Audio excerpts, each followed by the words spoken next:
Hey, how's it going, everybody? Sam Jellinek with you for our first offseason edition of the Pig Pod. If you are new to the program, obviously, this is our podcast here for the Lehigh Valley IronPigs, encompassing just a little bit of everything that we do here at the team, touching on some news, some notes, got some player interviews. We'll interview basically anybody and everybody coming up here throughout the entire offseason, players, staff, coaches, front office members, all that, while we try to keep things interesting here during the offseason. So happy you could join us. I hope you liked the episodes that we were able to crank out during the season. Our thanks to Trey Cobb and Weston Wilson for helping us put those together. But it's our first offseason edition of this one, which gives me a little bit more time to, talk about some things that we got brewing here at Coca-Cola Park. And, with us releasing this episode here towards the latter part of the week of middle of November, we did just, in big news for the organization, release our new Saturday jerseys. Those are the Hex Pennsylvania Dutch-inspired Lehigh Valley jerseys. A lot of work went into them from our entire creative team all the way up top, and they simply look fantastic. If you haven't seen them yet, they are Hex-inspired, Pennsylvania Dutch-inspired, so it's the same navy blue everybody has grown to know and love here at the IronPigs, and the Lehigh Valley adorned across the front in Pennsylvania Dutch iconography and calligraphy, which is, a really kind of special kind of, font that I think just looks stupendous. So it's got that on the front, the hat, interlocking LV, and then the big part of the jersey for us was the hex sign. And if you don't know the story of hexes here in Pennsylvania Dutch country, the whole idea of the hex is to ward off bad spirits. It's kind of a mystical, kind of witchcraft type of thing. And the hex, you adorn it. Typically, a lot of times it's got flowers, diamonds, that kind of thing. And what the Pennsylvania Dutch used to do with them and still do with them today is you create these hex as a way to ward off evil spirits. You hang it on the front of your barn, front of your house, any sacred meeting place, special place where you have a lot of people that you want to keep the bad spirits out of. We thought, well, there's no better place for us to keep bad spirits out of than Coca-Cola Park, warding off all of our enemies and making sure that we have that displayed on our jerseys. So if you want to purchase one of those jerseys and you actually see them up close in person, on the left sleeve, there's a beautiful hex that we had designed, which encompasses everything that we love here about the Lehigh Valley. It's got a pig representing, obviously, Coca-Cola Park and the IronPigs. It's got the strawberry, which represents Hess's, the department store and the patio restaurant. We did our start of our city series last year, which encompassed, representing Allentown and the strawberry pies that Hess's used to make that are so famous here in the area. And then to represent Bethlehem and Easton. For Bethlehem, that's pretty easy, the Bethlehem Star. And then for Easton, the traffic circle as well. Combine that all together, you got a beautiful hex with the interlocking bats with a baseball in between to break it all up. It's really beautiful, really represents Lehigh Valley and this area, and it's going to help us ward off evil spirits trying to get here into Coca-Cola Park. So we were really excited to debut those here this week. Make sure you get them in time for the holiday season. You can either stop by the Majestic Clubhouse store, which is always open Monday through Friday here at the ballpark, or much easier, go to shopironpigs.com and you can get those ordered straight to your house, and they just look fantastic. We have a full lineup of apparel for that, so not only the jersey, there's the hat, sweatshirt, crew neck, t-shirt, I think, as well as one other thing I want to add is a really awesome small thing that we have for it is we got that hex design in a sticker. If you want to throw that on a laptop or water bottle or anything like that, it's really beautiful. Brandios was the company that designed it for us, and they brought it to life just simply stunningly. So it's a great little stocking stuffer if you want to throw that in there that I think looks fantastic. We're just super excited to debut it for everybody, and it was really fun doing the video shoot for that, and getting to play into kind of the dark underside of Pennsylvania Dutch and kind of the lore and the history and kind of the spookiness of it, and it all came together really well. And we're excited to be able to wear those every Saturday here at home this season. And a great photo op later this year is every Saturday we actually got made 4-foot diameter hex signs, which will be two outside of the East Gate here at the ballpark, and then one outside the West Gate here at Coca-Cola Park. So if you are interested in getting a great picture in front of them will have those on display here throughout the entire season.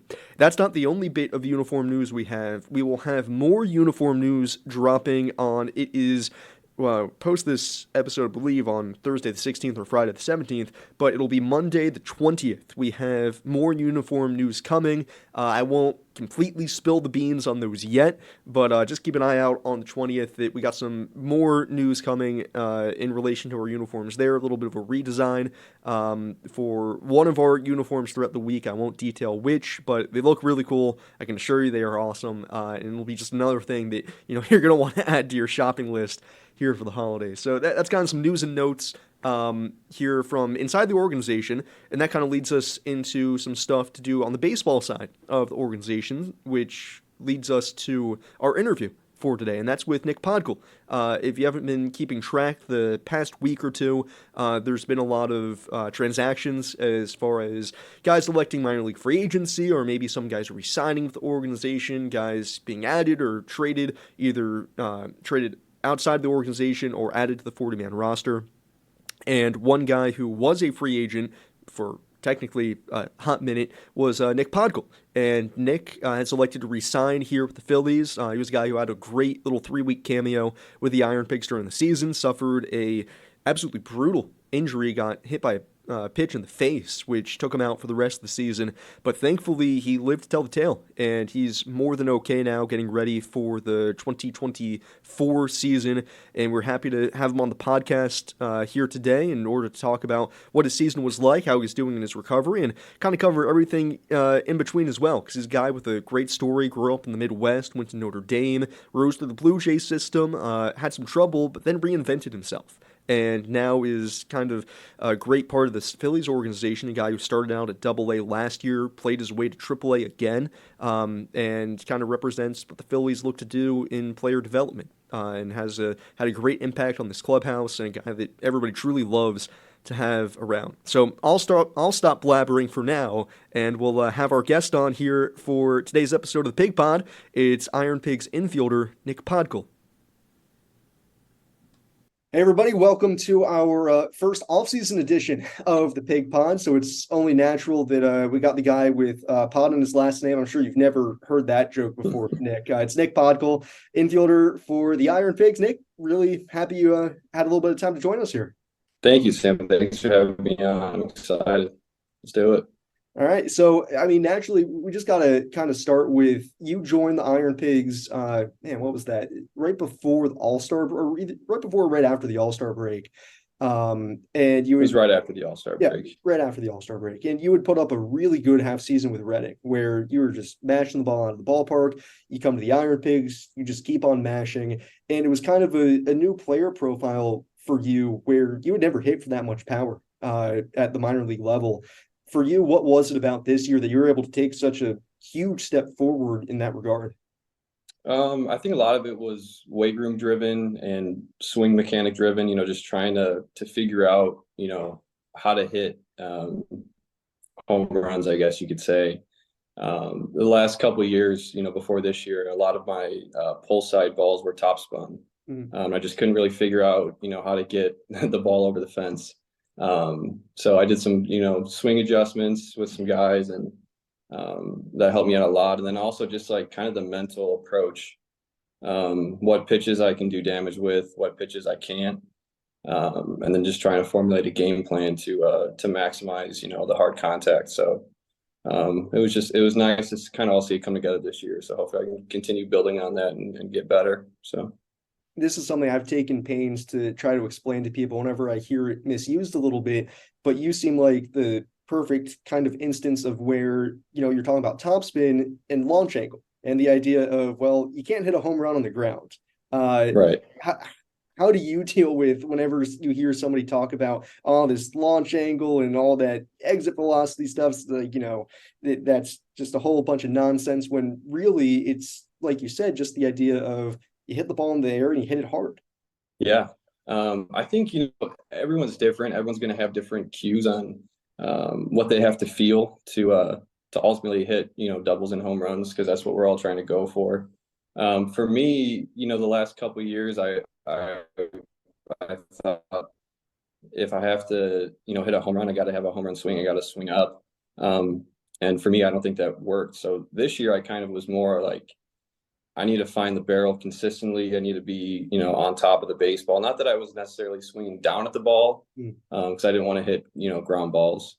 I'm not fast enough for that. But just my feel was that I needed to stay above the baseball because I was missing under a lot the previous years. I think that really helped me, like from a timing perspective. And then just, keeping my barrel above the ball was my cue to create that backspin pull side. So, And this was yeah, I don't know. That's just kind of how I felt about it. This was your first year in the Phillies organization. You're saying right before we started this how awesome it was for you, and it was also your first year outside of the Blue Jays organization. What was it like for you changing orgs and trying to get your footing? Changing, being around different people and coaches for the first time in your pro career. Yeah, it was a little bit different. I was a little nervous, I guess you could say, going into it because it was my first time with a new team. Luckily, it was just right down the road from Dunedin, so I was familiar with the area. And we play the Phillies like 100 times when I was with the Blue Jays in spring training. So I knew some familiar faces, so that helped a little bit. But I mean, from day one, everyone made me feel at home, and they really welcomed me in. So I think that made the adjustment a lot easier for me. So I felt like, from day one when I got to the complex, everyone was, super kind and, willing to help me, show me where things were, stuff like that. So it worked out really nice, and I'm really appreciative of that. And that leads us into kind of some more recent news for you. Phillies officially announced it'd been on transaction log for a little bit, but you've re-signed as a minor league free agent here with the Phillies. What goes into that kind of decision? And I have to imagine it's got to be nice to kind of get that out of the way early in the offseason. Yeah, it was very nice. Like I said, from day one, everyone, made me feel, like I was a Philly. So I was hoping that they would want to re-sign me because I really wanted to come back. And I'm glad that it worked out that way. So yeah, just, excited for next year and, keep building and see what happens. So yeah, I'm happy to be a Philly this year.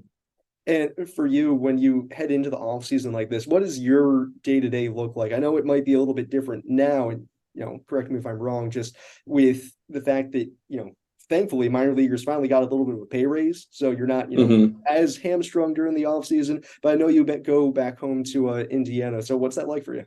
Yeah, it's a little bit nicer now. I used to have to do a little bit of DoorDash here and there and try to make some extra money, but now it's pretty much just go to the weight room, go hit, go take ground balls, stuff like that. Luckily, there's a new spot by me that has a full infield, so I can finally take ground balls when it starts getting cold and snowy here, which is really nice. So yeah, just try to prepare for next season and come in ready to go and see what happens. How hard is it? Because I know some guys either they went to college somewhere that was warmer, or they're just from California or Florida. You grew up in the Midwest. You went to college at Notre Dame, so having to go during the off season, there's not really a warm spot for you to go until spring training comes around. And like you said, you're forced indoors pretty quickly. How do you kind of cope with that? Because I mean, personally, seasonal depression, yeah, I don't do well with it. Yeah, I mean, it's definitely a real thing. It's tough. It would be nice to have 75-degree weather in the winter and be out on the baseball field, or at the worst case on the golf course or something. But when it starts snowing here, it's not fun. So just a lot of cage work, and there's some domes around us. And like I said, a new place got built that I've been going to, which is nice because it has a full infield. But yeah, I usually hang out here and spend time with the family and stuff like that for the holidays. But usually after the new year, I try to get down to Florida just because the cold weather is just so tough to train for baseball. You can't really mimic, wearing cleats, being on the dirt, what I mean, being in the Florida heat for spring training. So I usually try to get down there like early January and get used to it. And the one thing that you're going through a little bit more this offseason than others is a little bit of injury rehab. For anybody who somehow forgets, you took a pitch right to the noggin right after the All-Star break, a couple weeks after that. Left a pretty good pool of blood around home plate, but lived to tell the tale. And you were around the ballpark and taking Yeah. balls by the end of the season again. And now you're completely back up and ready to go. So just how are you doing, man? Yeah, I'm doing good. Still a little swollen, still a little off, I guess you can say, with, I had surgery and they put plates in my face, so like it's still a little numb on the right side of my face. But no pain. I'm back to, working out. There's really no restrictions with anything that I'm doing. So yeah, I feel good. It just, it was a freak thing. It was hopefully a once in a lifetime thing for me. So yeah, I just it'll probably be a little weird getting in the box again for the first time, but other than that, like I feel normal hitting ground balls, weight room stuff. So yeah, I guess we'll just see what happens with that. At the end of the day, I would say I'm pretty lucky that it wasn't worse, and everyone was very supportive and helped get me through it because it was a pretty scary deal. That's one thing a lot of guys have told me who went through rehab this past year for whatever injury it was, that this happened to be a really special group throughout the Phillies org that, rehab down in Clearwater and then also around the Iron Pigs as well. Did you feel like, that was a big thing for you? Because, I thought it was huge having you back here towards the end of the season, that spoke to me a lot about, hey, that this is a good culture to be able to, come and rehab with. Yeah, I mean, definitely. Like again, I was kind of the new guy at that point. Um, I was only with the team for I think maybe 2 or 3 weeks. I had people coming to the hospital that night to check on me, and that week asking like what I need, bringing me stuff in the hospital, bringing me stuff to my apartment. When I couldn't make it to the field. So just the way that teammates, coaches, and even like front office. I think the front office sent me flowers, which was really nice. First time I got flowers in my life. But yeah, just it was a really special group. And just when people show that kind of like caring attitude towards you, it really goes a long way, especially when you go through a traumatic experience. So I was really grateful for that. So I'll put you on the spot then when it comes to teammates, because I know this can be a pretty funny, just kind of overall fun having group. When there's a day when you're not in the lineup that day, who do you want to be sitting next to on the bench? Oh man, that's a tough call. I think I'd have to probably pick Cal and Sean Anderson just because I had played with them previously. Yeah. So we kind of go back with the Blue Jays. But I mean, there's not a guy that I wouldn't want sitting by me, if I have an off day. Everyone's, like you said, There's it's a got to tight be group. So somebody who needles you the most on the bench, though. um I mean, just go down the list. Like Crooney, Petey's always funny. I mean, there's so many guys. So I don't know. Uh, like you said, you played a little bit with Sean and Cal when you were in the Blue Jays system, and there's Mhm. a lot of people throughout kind of your baseball life. Is like I like to put it to you guys, especially for guys who have played in college. It feels like you kind of know everybody. How eye-opening was it to you once you kind of got into pro ball, or even maybe when you were in college? That like, man, this is just like everybody knows everybody. It's kind of cool. Yeah, it's definitely the older you get, the more you cross paths with different guys. And even like I said, like I knew like Madison Stokes and Kroon and those guys just from playing against them when I was in Double A, and then uh Matt Vierling, who was with the Phillies a couple years ago. Like I went to college with him, so just hanging out with him in spring training. I have some Blue Jays friends. He had his Phillies friends, so yeah. I mean, minor league baseball is just guys you repeatedly see over and over, and just you become really good friends with everyone. Honestly, just through playing against them or with them at some point or another. Has there ever been a case where, you play against somebody so much and it just kind of turns a little bit into a rivalry because you see them so often, but then you actually get to know them and you're like, okay, I can't like not like this dude anymore.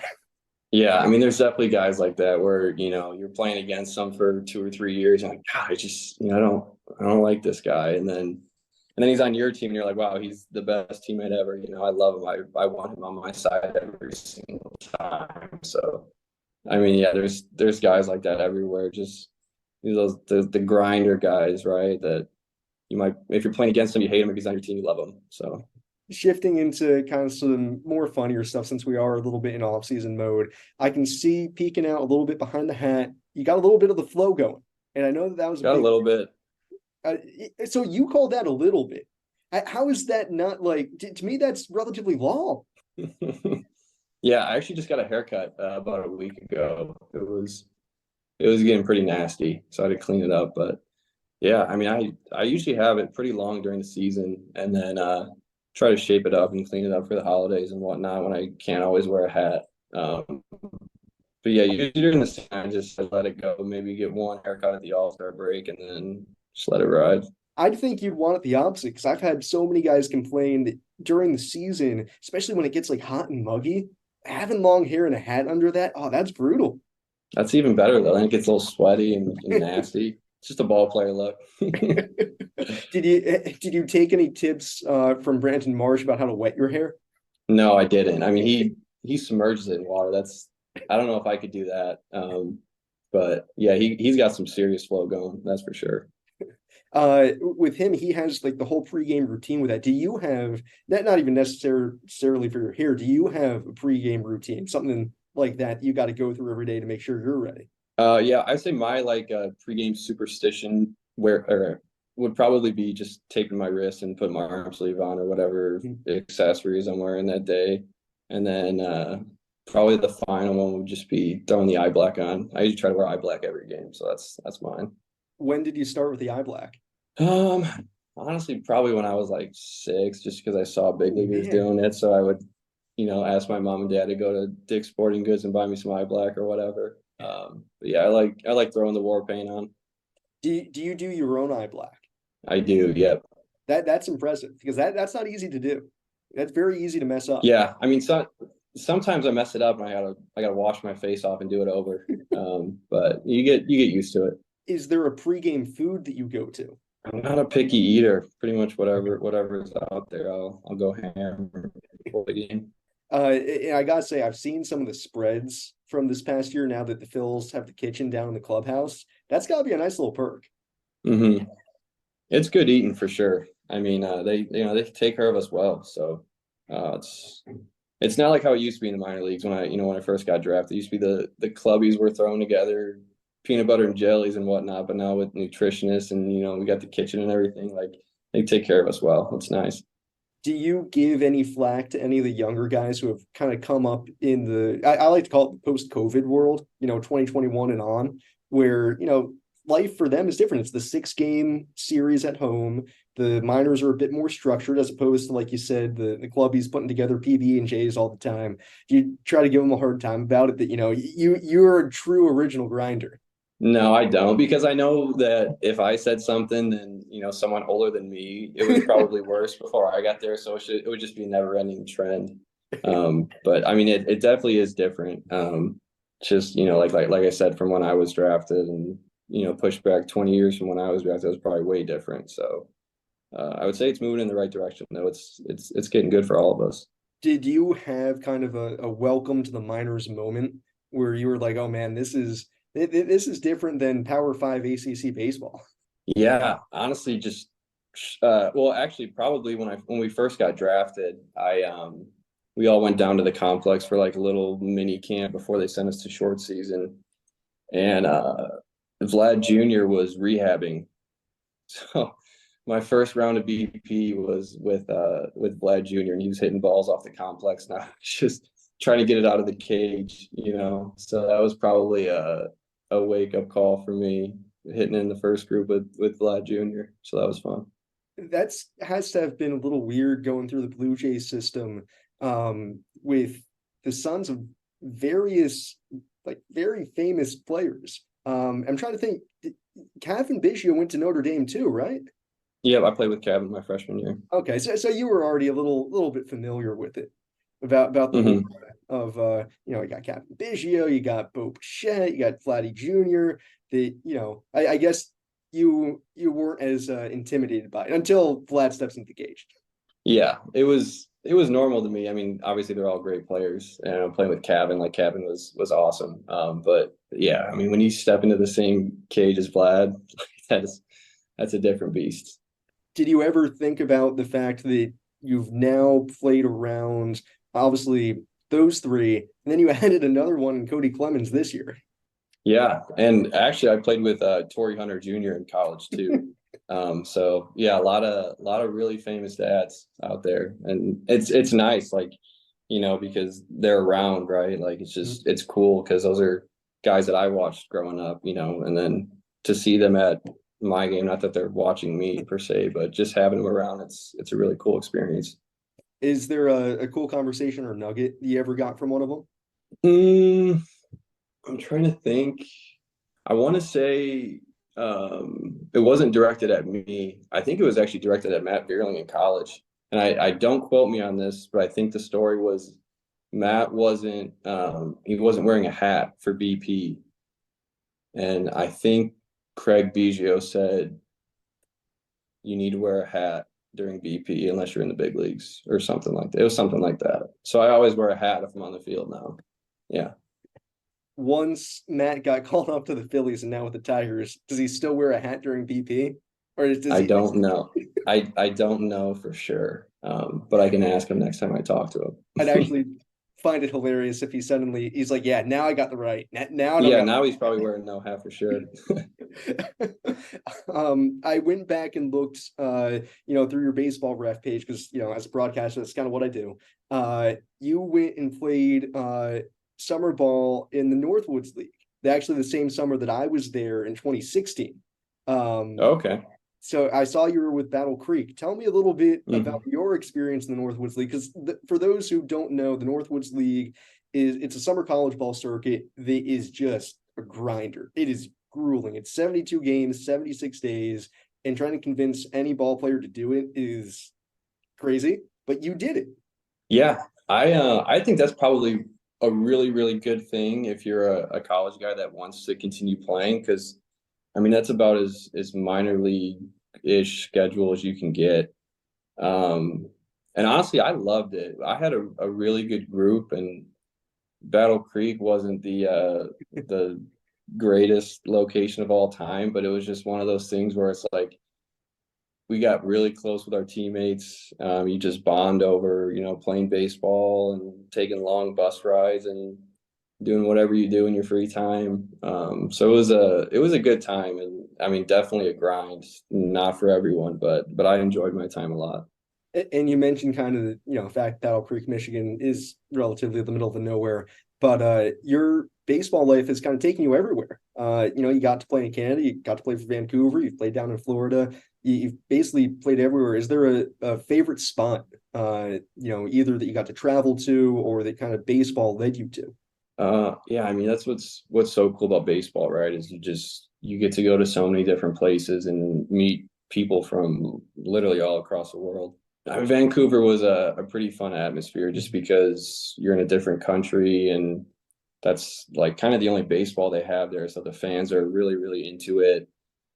Every game is sold out. It was an awesome experience. It was unreal for, short season A ball. I was like, oh, this is what the minor league's like. Everyone, this is awesome. So yeah, I would probably say Vancouver was the coolest place. Was that your first time going to Canada? It might have been, honestly. I'm not for sure, but I think it might have been my first time in Canada. And did you get any time to explore anywhere else around Vancouver, or were you kind of stuck? Yeah, we actually I got a concussion. You and I him. got hit in the head with a pitch, not in the face, but in the head. So I got a concussion. So I was out for I think like 2 weeks. And my host family took me to Whistler, I Mm. think is what it's called. It's like mountainy, like really cool spot. You hike and there's like a little village up there. It's really, really cool. And then we took like a little boat tour, and there's like some islands off the coast there. So it's a really unique spot.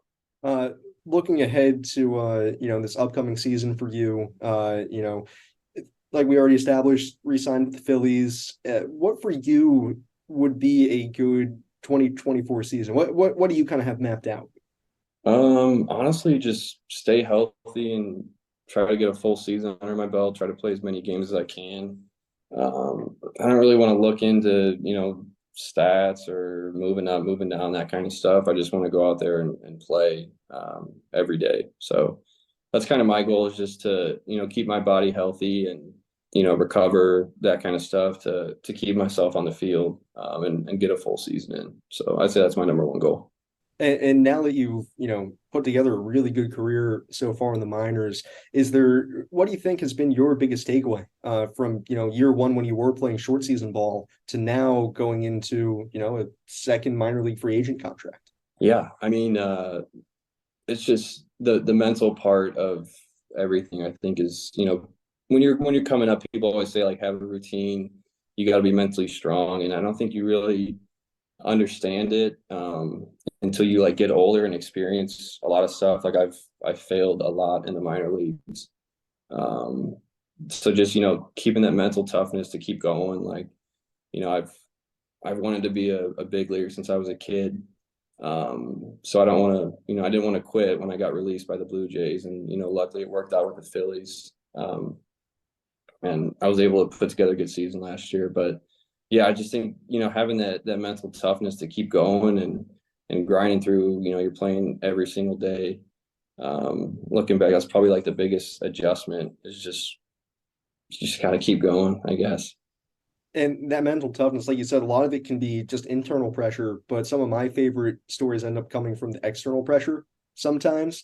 Is there an instance where, it happens every now and again in the minors where, ballparks can sometimes be a little empty, that you legitimately hear a chirp that somebody's firing at you, and you're like, okay, I got to give credit. Like that was actually funny. Has anybody ever caught you like that? Yeah. So my first year in Double A, I mean, I think I hit like I think a triple my first at bat. So I was 1 for 1 to start the season. And then I think I'm not kidding, like 0 for my next 25 or 30. So I had a 0 at the start of my batting average. And then I finally got up to like a 100. And we were playing the Yankees in Somerset. And some guy was chirping me about my batting average. And I turned around. I said, you should have seen it last week when it was 056. And we both started laughing. It was funny. But yeah, I mean, there's some good chirps out there for sure. When did you kind of learn to be able to take that in stride? Because I feel like, that's hard to do. Yeah, I just think like I mean you got to know that if you're on the road you're probably going to get chirped here or there and for me it doesn't really phase me like as long as it's not too personal like I'll give it back to the fan a little bit and then we'll probably have a good laugh after. So yeah, I haven't had any like really personal attacks Yeah. though that have made me feel uncomfortable. So I guess I'm lucky for that because I'm sure some guys have. But yeah, for the most part, I kind of like a good chirp here and there. And Keeps you grounded. I mean, I've noticed you always take a good amount of time to sign for fans and, make sure you're interacting really well. Is that just something that you told yourself when you got into pro ball that like, hey, this is kind of how I want to be? Yeah, it's just one of those things. Like again, like you got to put yourself in the shoes. Like if it's a young kid, right? I was that one kid at some point in my life. So even if you can just take the time to sign one kid's baseball, you probably made his day. So that's kind of like how I try to look at it. Well, Nick, I don't want to take up any more of your time as you get ready here for the 20. I can't believe I'm saying the 2024 season, but we're certainly happy to have you back on the fold. And I can't tell you how much we appreciate you having you on the Pig Pod here. Thanks, Sam. I appreciate it. It was a fun time. I'm looking forward to seeing you soon.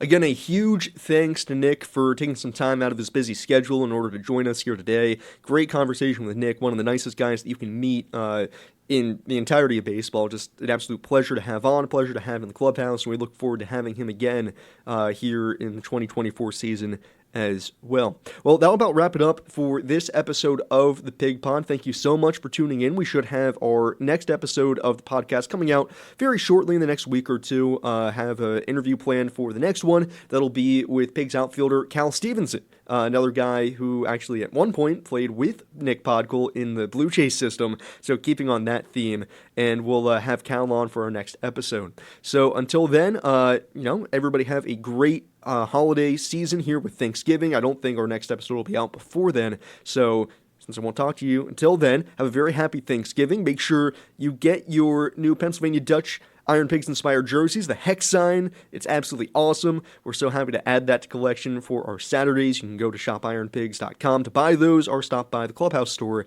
here at Coca-Cola Park. That'll do it for this episode of the Pig Pod. Until next time, I've been Sam Jellinek, and thanks for tuning in.